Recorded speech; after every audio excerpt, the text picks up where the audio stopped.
Retrouvons-nous dans la deuxième partie de notre Zoom consacrée à la ville de Grasse, capitale mondiale du parfum. Fière de ce titre, la ville possède la plus belle collection d'objets anciens liés à l'histoire du parfum.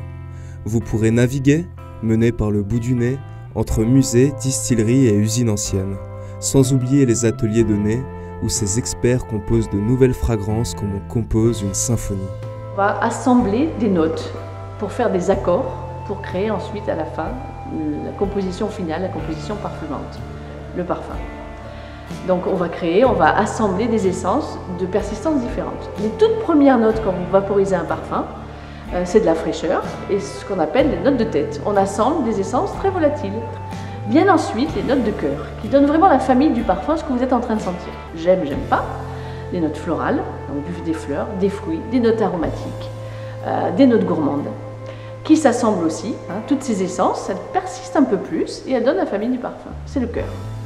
Viennent ensuite, quelques minutes après, et puis vont rester sur la peau, ces notes de fond, qui sont responsables d'un très joli mot qui s'appelle le sillage du parfum, quand on suit une personne. Et le sillage est composé de ces notes très persistantes, ces notes de fond.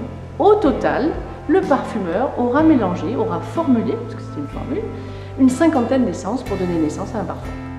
Vous pourrez justement jouer les apprentis parfumeurs dans l'une des diverses usines à parfums de la ville. Aux abords de la vieille ville, l'usine historique de Fragonard compte parmi les plus anciennes de Grasse. En effet, les locaux actuels ont abrité dès 1782 une usine de parfums. Le lien entre Grasse et la parfumerie est immuable et persiste depuis des siècles, telle une note de fond.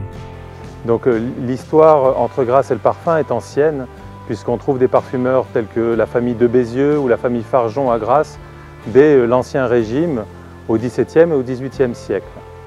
En revanche, dès le XIXe siècle, avec l'industrie, le lien entre Grasse et la parfumerie se renforce, notamment parce que la ville devient le principal centre producteur de parfums et de matières premières pour la parfumerie. Les chiffres donnent le tournis. Le secteur de la parfumerie et agroalimentaire représente pour la seule ville de Grasse 2/3 de la production française. Chaque année, 2 millions de touristes viennent du monde entier pour visiter son musée de la parfumerie, ses fabriques et ses boutiques de parfums.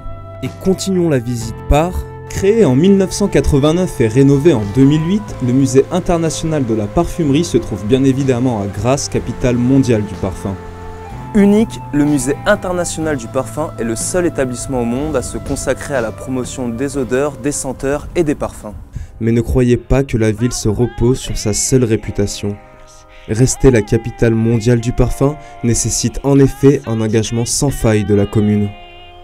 Écoutez, on a une grande fierté à Grasse, quelque chose qui nous anime chaque jour, cet avantage concurrentiel qui est le nôtre autour de la parfumerie et l'ensemble des professions et des métiers autour de cette thématique et de cette industrie de la parfumerie. Alors bien sûr, nous ne restons pas renfermés uniquement sur la parfumerie, mais c'est quelque chose qui est pour nous important et de toujours le rappeler. C'est pour ça que cet été, nous lançons la belle exposition Bains, Bulles et Beauté au Musée international de la parfumerie. Et dans les rues, vous verrez que nous avons choisi de faire les siestes parfumées pour que les personnes puissent, de ci, de là, dans la ville, se poser pendant cet été et pendant ces beaux jours, profiter d'une sieste parfumée à l'odeur du savon de Marseille. Nous avons souhaité brumiser l'ensemble des rues du centre historique et de la vieille ville pour que les personnes qui déambulent et qui flânent dans les rues de la ville de Grasse puissent profiter de cette thématique qui est le savon de Marseille et le parfum pour cette belle exposition qui est donnée au MUP. Voilà, notre voyage en terre des senteurs s'achève ici. Nous vous laissons les yeux et le nez rêveurs vous rendre dans ce haut lieu des Alpes-Maritimes afin de découvrir par vous-même les trésors qu'ils renferment.